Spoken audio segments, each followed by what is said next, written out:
নমস্কার বন্ধুরা, জবার পাঁচালীতে মানসাংয়ের পথে আপনাদের সবাইকে স্বাগত।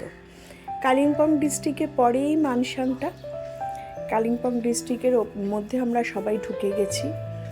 আর এখানে অনেক রিসোর্ট হোটেল পাওয়া যাবে মানসাংয়ের পথে, কিন্তু আমরা জঙ্গলের মধ্যে যে জলসা ভবন আছে সেটাই বুক করেছি, সেটাতেই থাকবো। কারণ ওর ভিউ পয়েন্টটা অপূর্ব সুন্দর, কি অপূর্ব লাগছে দেখুন চারিদিকটা, আকাশ, পাহাড়, সবুজ, খুব ভালো লাগছে। খুব সুন্দর সুন্দর হোটেল রিসোর্টও আছে কিন্তু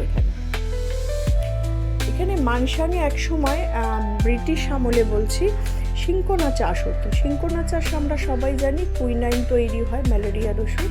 এই দেখুন ভিউ পয়েন্টটা তিস্তা নদীর পাশ দিয়ে বয়ে চলেছে।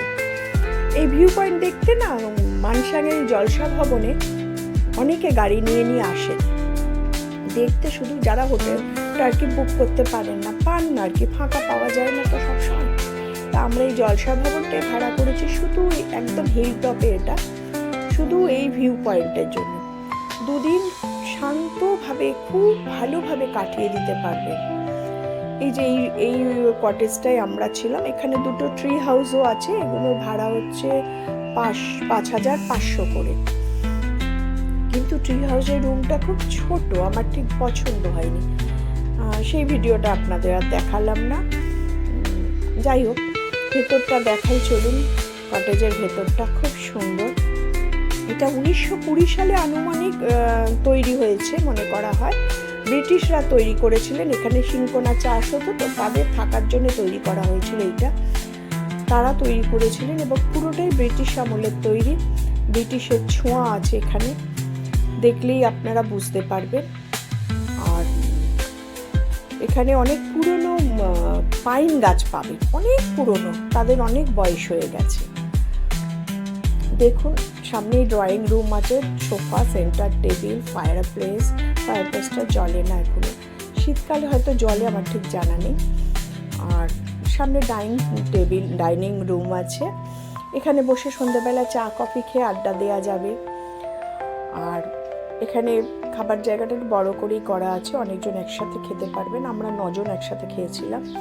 এখানে অনেক পুরোনো দিনের বাসনপত্র আছে কাচের, এবং আপনারা ইচ্ছা মতো ব্যবহার করতে পারেন সেটা। কিচেন আছে, কিচেনটা ওরা রান্না করে দেয়, আপনি যদি বাজার করে দেন তাহলে রান্না করে দেবে, নাহলে টাকা দিলে নিজেরাই বাজার করে রান্না করে দেবে। আচ্ছা, এটা ডবল বেডরুম, যেটায় আমি ছিলাম। আর উল্টো দিকে আছে 4 বেডরুম, যেহেতু অন্য 4 বেডরুমের লোক রয়েছে বলে আমি ওটা ভিডিও করিনি। তো এরকম জানলা আছে ঘরের মধ্যে, অনেকগুলো জানলা দিয়েও ভিউ পয়েন্ট দেখা যায়। একটা সেন্টার টেবিল, দুটো সোফা, বড় বড় ভালো জানলা, সুন্দর জানলা আছে, খুব সুন্দর। ঘরে বসেও আপনি ভিউটা দেখতে পাবেন, খুব ভালো লাগবে দেখতে। দেখুন দুপাশে দুটো বেড সাইড টেবিল আছে, একটা আলমারি আছে, ঘরে একটা ফায়ারপ্লেস আছে, একটা আলমারি আছে, সাথে মিরর রয়েছে। এবার চলুন এদিকে জানলাটা দিয়ে দেখুন, এটার ভিউ পয়েন্টটাও খুব সুন্দর। ওদিকে কিচেন দিয়ে বেরোনোর একটা রাস্তা, এই যে টয়লেটটাও বিশাল বড়, পরিষ্কার পরিচ্ছন্ন, একদম টিপটপ, খুব সুন্দর জায়গা। যেমন কটেজটা সুন্দর, তেমন জায়গাটাও সুন্দর, খুব ভালো লেগেছে, পছন্দ হয়েছে আমাদের। আর এখান থেকে দেখুন সকালবেলা, ভোরবেলায় মেঘ যদি ক্লিয়ার থাকে তাহলে পুরো আপনারা কাঞ্চনজঙ্ঘা দেখতে পাবেন। আমরা খুব সামান্য পেয়েছি। ভোরবেলা আমি পায়ে হেঁটে 5 মিনিটের রাস্তায় এই জায়গাটায় গিয়েছিলাম। মানসাং লেখা আছে, একটা ছোট্ট পার্ক মতন করা আছে ফুলের বাগান দিয়ে, অপূর্ব সেই দৃশ্য, খুব ভালো লেগেছে। শান্ত নিরিবিলি জায়গা, কোনো গাড়ি চলে না, মাঝে সাঝে 2-1টা হয়তো চলে। এত সুন্দর একটা জায়গা, নানান রকমের ফুল দেখে মন ভরে যাবে। দেখুন খুব সুন্দর, কত রকমের ফুল, কত রকমের গোলাপ ফুটে আছে,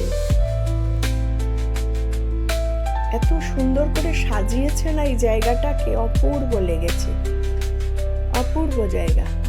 আমরা ভোরবেলা হাঁটতে বেরিয়েছিলাম কাঞ্চনজঙ্ঘা, ওখান থেকে দেখতে পেয়েই আমরা আবার এই জায়গাটা এলাম দেখবো বলে, আরো সুন্দর করে এই জায়গাটা দেখতে পেলাম। আমরা হাঁটা পথে কিছুটা হাঁটছিলাম, এটা সোজাসুজি ওপর দিক থেকে নেমে এসছে, নিচের দিকে এটা রংপো চলে গেছে। সিকিম আর ওয়েস্ট বেঙ্গলের বর্ডার ওটা, ওইখানটায় পড়বে। ওই রাস্তাটা দিয়ে সোজা গেলে দেখুন তিস্তা নদী বয়ে যাচ্ছে পাশ দিয়ে, অপূর্ব দৃশ্য। দুদিন ছুটি কাটাতে হলে চলে আসবেন। অনলাইনে জলসাঘরের বুকিং হয়, আপনারা অনলাইনে সব কিছু পেয়ে যাবেন। ভালো থাকবেন, সুস্থ থাকবেন, আনন্দে থাকবেন।